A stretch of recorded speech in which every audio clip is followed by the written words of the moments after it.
I used to be so happy. Where'd that person go? Now every time I look in the mirror, it's someone I don't know. I hate myself, I'm not the same, that light in me is gone. I'm crying every single day, but I'm trying to be strong. You're a whiny little bitch, your pity parties aren't that fun. You've been crying for a while now. Are you almost done? You say you hate yourself, and yet look at that, you're here. You've gotten up out of bed for the last 5 years. Don't you want your power back? Don't you want revenge? You can't prove that fucker wrong if you beat yourself down again.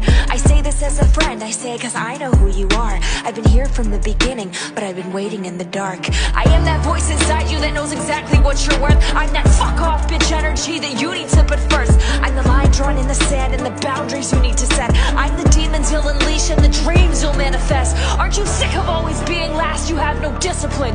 You say that it's your illness, that's an excuse, my friend. You know all your symptoms and you have the tools to fight them. And when someone tries to fuck with you, you have every right to bite them.